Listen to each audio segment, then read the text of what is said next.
Assalamualaikum warahmatullahi wabarakatuh. Bertemu kembali dengan saya Hari Chandra di channel tercinta Anda, ASM Mind Center. Kali ini saya akan membahas topik yang sangat menarik, yaitu berkaitan dengan pikiran sadar, pikiran bawah sadar, dan manfaatnya terhadap proses hipnoterapi. Mudah-mudahan materi yang saya sampaikan hari ini bermanfaat buat sahabat-sahabat ASM Mind Center sekalian. Untuk itu saya mohon untuk para sahabat ASM Mind Center sekalian untuk view, komen, share, dan tentunya subscribe demi kemajuan channel ASM Mind Center ini. Baiklah, kita memulai materi kita hari ini.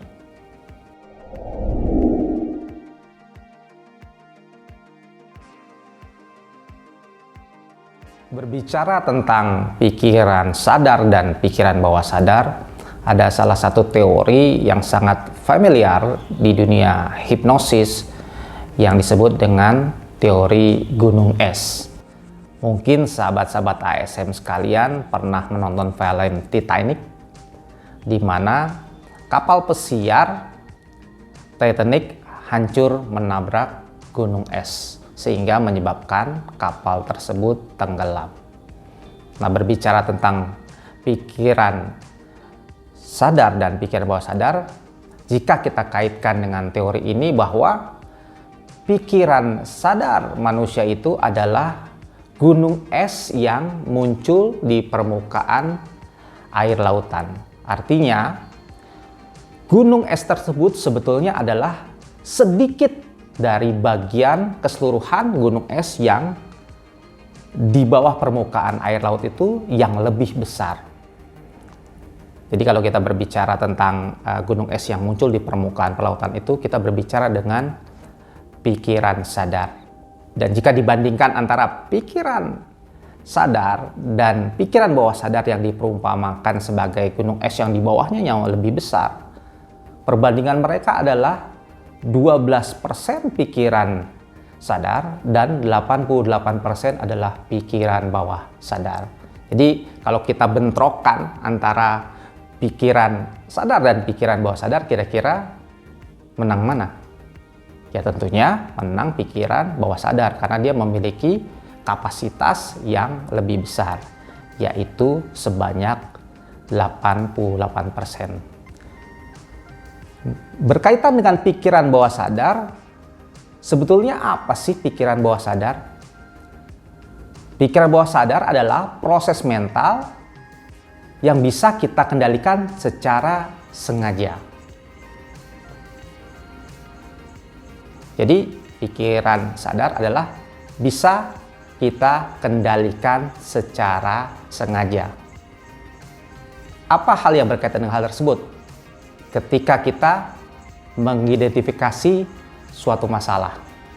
Contoh, misalnya di kantor penjualan sales tidak tercapai. Kita melakukan identifikasi, misalnya, karena kurang promosi, karena produknya kurang baik. Itu masuk dalam kategori pikiran sadar. Hal lain apalagi yang masuk dalam kriteria pikiran sadar, yaitu ketika kita menganalisa sesuatu. Tadi ketika kita menganalisa sesuatu, kenapa penjualan ini berkurang ya? Coba kita lihat data-datanya, coba kita lihat waktunya, coba kita lihat analisa-analisa datanya, kenapa pencapaian target kita tidak tercapai.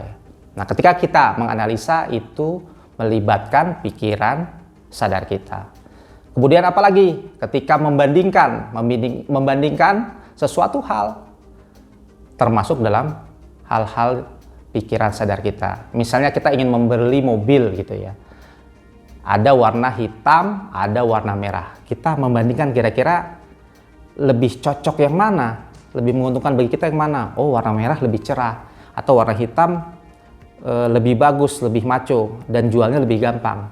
Nah, hal-hal tadi membandingkan hal tersebut termasuk dalam pikiran sadar.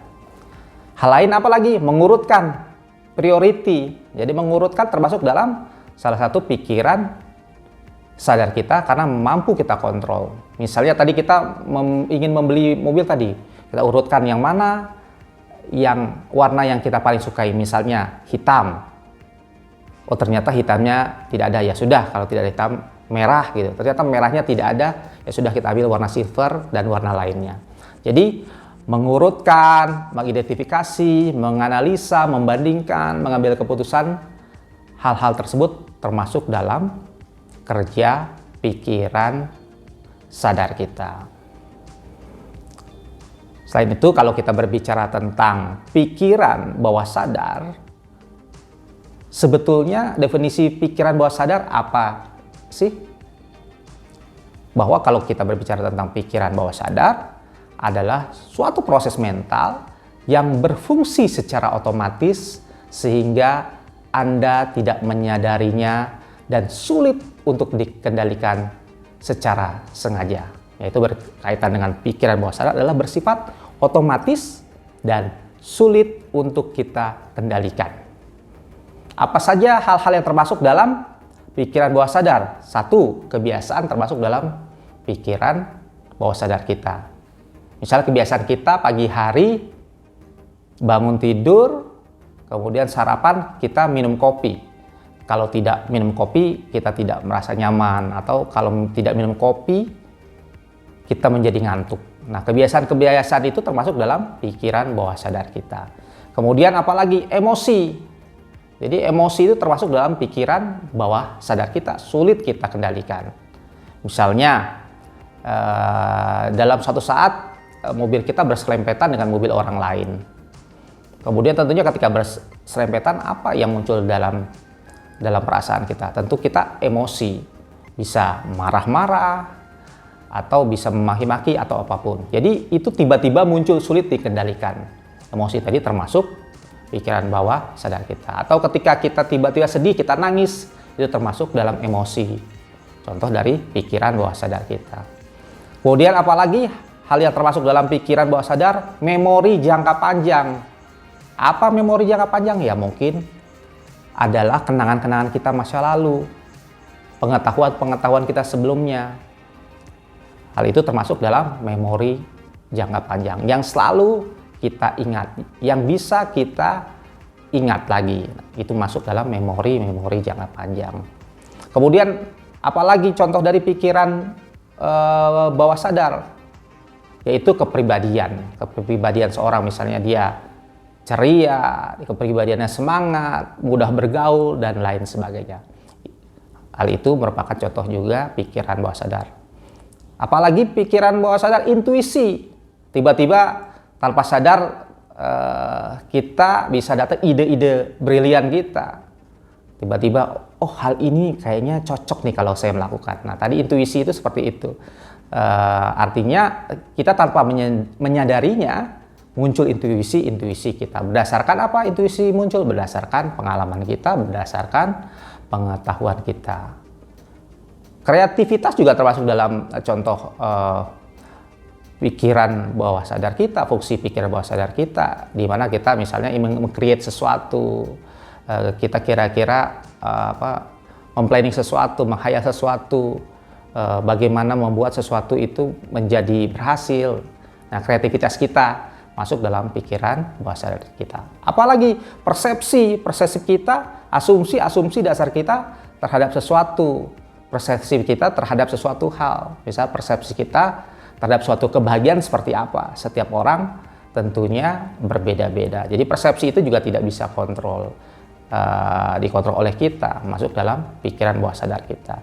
Kemudian apalagi belief, sesuatu yang diyakini sebagai kebenarannya.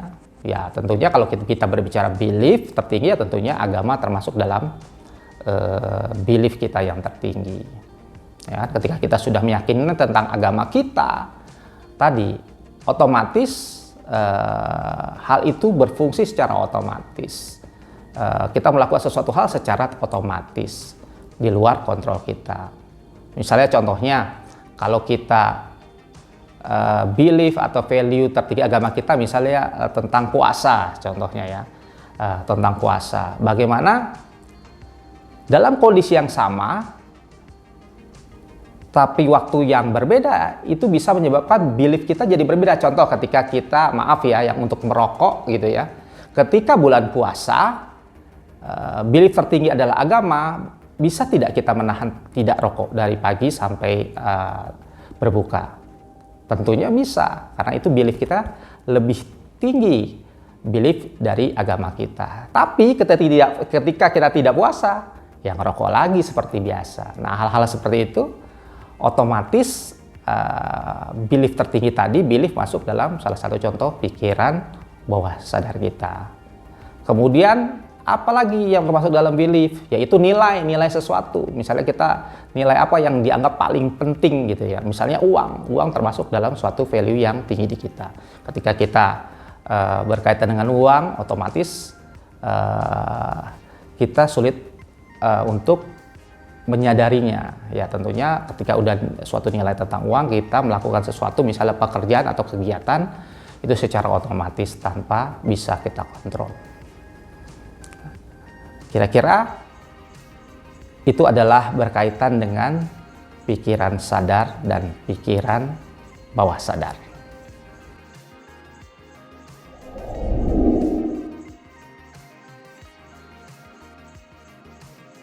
Berbicara tentang pikiran sadar dan pikiran bawah sadar, di antara pikiran sadar dan pikiran bawah sadar ada satu garis pembatas yang membatasi antara pikiran sadar dan pikiran bawah sadar yang disebut dengan filtering mental.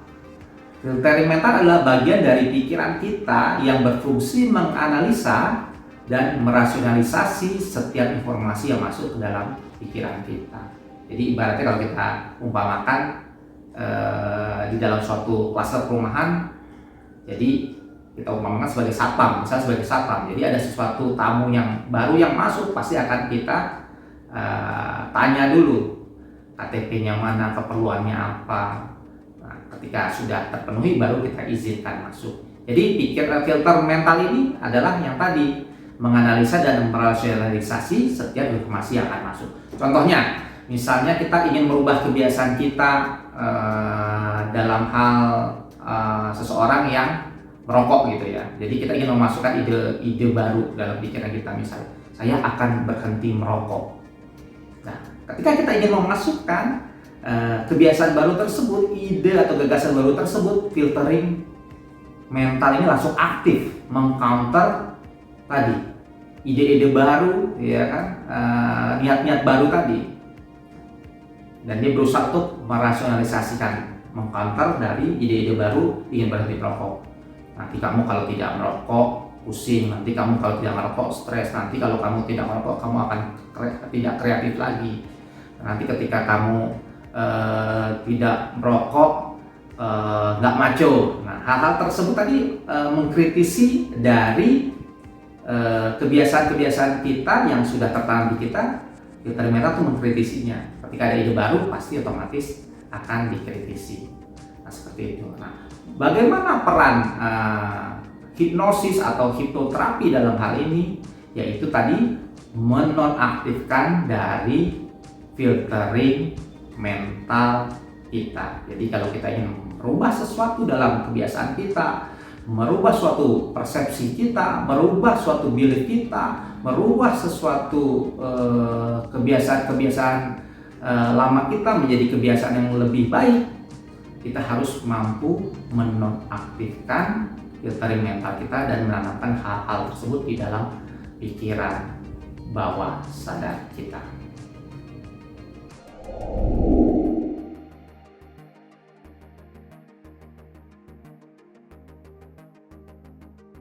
Apa sih hipnoterapi itu?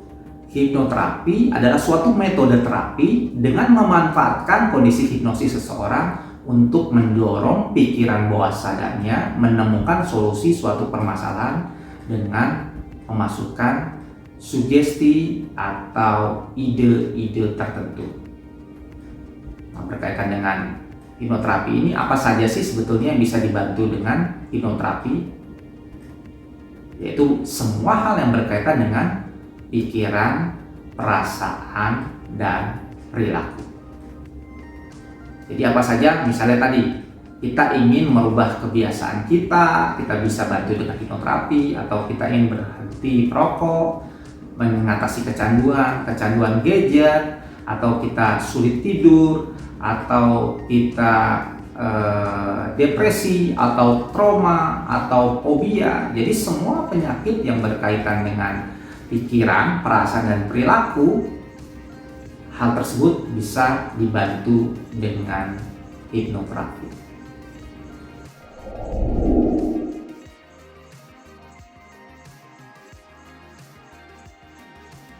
Bicara tentang hipnosis, banyak sekali orang yang menganggap bahwa hipnosis itu adalah ilmu hitam, ilmu sihir, dunia kegelapan. Hal itu tidak benar, sahabat-sahabat ASMR sekalian. Karena kalau kita berbicara tentang hipnosis, itu sebetulnya apa? Sebetulnya hipnosis itu adalah diterimanya langsung suatu ide atau perintah tanpa kita merasionalisasi atau menganalisa hal tersebut. Nah, itu yang disebut dengan hipnosis. Nah, contohnya sekarang, coba gerakan tangan Anda ke kiri ke kanan, ikuti ya.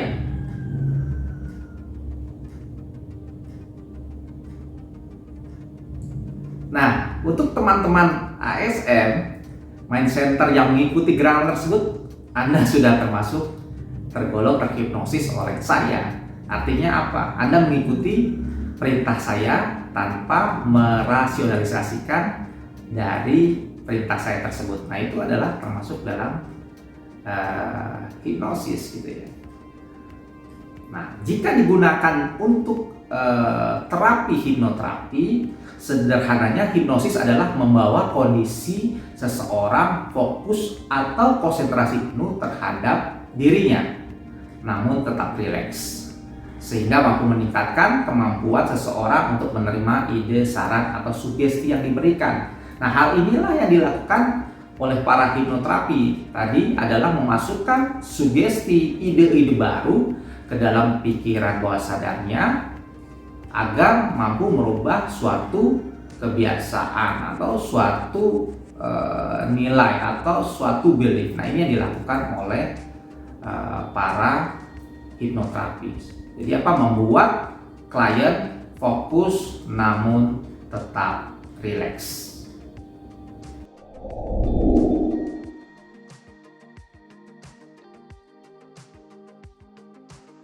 Berbicara tentang proses hipnoterapi, erat kaitannya dengan pemanfaatan gelombang otak manusia, di mana ketika otak manusia itu diukur menggunakan alat yang bernama EEG, elektroencephalogram.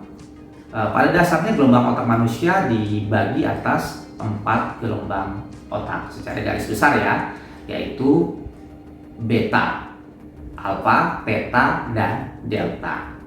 Berkaitan dengan gelombang otak beta, memiliki frekuensi 12 sampai 25 Hz. Nah, apa kondisinya? Kondisinya adalah ketika terjaga kita seperti ini, melakukan kegiatan sehari-hari, ketika kita memanfaatkan logika kita, ketika kita memanfaatkan analisa kita, itu masuk dalam gelombang otak dari beta. Contohnya ketika kita berdebat, menjawab pertanyaan rumit, olahraga, atau memikirkan hal-hal rumit lainnya, hal tersebut termasuk dalam gelombang otak beta. Yang kedua adalah gelombang otak alfa. Frekuensinya lebih lambat ya. Frekuensinya dia lebih lambat, yaitu 8 sampai 12 Hz. Ciri-cirinya apa? Kita masuk dalam gelombang alfa, yaitu ketika kita rileks. Walaupun kita rileks, tapi kita tetap waspada atau fokus. Contohnya ketika kita membaca, ketika kita menulis, ketika kita nonton TV, ketika kita menyetir kendaraan. Nah, itu termasuk dalam alfa, di mana kita tetap fokus terhadap suatu objek tertentu. Dan gelombang alfa ini menghubungkan pikiran sadar dan pikiran bawah sadar. Nah, atau kita sebut dengan light hypnosis atau hipnosis ringan. Kemudian gelombang otak berikutnya adalah theta, frekuensinya lebih lambat lagi, yaitu 4 sampai 8 Hz. Ya, artinya lebih lambat gelombang otaknya. Nah, kita sebut biasanya dengan kondisi hipnosis yang dalam gitu ya. Jadi apa sih contohnya ketika seseorang melakukan meditasi? Meditasi itu masuk dalam gelombang theta. Kemudian apalagi ketika kita sedang ngantuk-ngantuknya, hampir tidur ngantuk. Nah, ketika kita ngantuk-ngantuknya itu masuk dalam kondisi gelombang otak theta. Atau sedang apa lagi? Sedang bermimpi. Ketika kita sedang bermimpi itu masuk dalam kondisi gelombang otak theta. Dan kemudian apalagi ketika kita khusyuk berdoa, kita khusyuk beribadah, hal tersebut juga masuk dalam gelombang otak theta. Dan yang terakhir, gelombang yang paling rendah yaitu frekuensinya 0,1 sampai 4 Hz adalah kondisi gelombang otak delta. Gelombang otak delta ini apa? Artinya di sini yaitu ketika kita mampu tidur atau beristirahat dengan lelap tanpa mimpi, ya, tanpa mimpi itu delta. Ibarat tidur dan kita idam-idamkan, menandakan aktivitas kita tidak sadar. Jadi berbicara tentang hipnoterapi, berbicara juga tentang gelombang otak manusia yang dibagi teratas 4, yaitu beta, alfa, theta, dan delta. Nah, proses hipnoterapi ini memanfaatkan 2 gelombang, yaitu alfa dan theta, tergantung apa yang ingin kita terapi, apa yang ingin kita rubah gitu ya. Nah, itu tergantung kita gunakan gelombang otak mana, tergantung dari apa yang ingin kita ubah. Kalau hal yang berkaitan bersifat motivasi, semangat, kita cukup dalam gelombang alfa. Ya, cuma kalau ingin kita merubah kebiasaan, merokok, pilih keyakinan, kita harus mengakses dalam gelombang theta kita. Demikian materi yang saya berikan pada hari ini berkaitan dengan pikiran sadar, pikiran bawah sadar, manfaat hipnosis, manfaat dari hipnoterapi. Semoga hal yang saya sampaikan bermanfaat buat sahabat-sahabat ASM Mind Center sekalian. Terima kasih, kurang lebih saya mohon maaf. Assalamualaikum warahmatullahi wabarakatuh.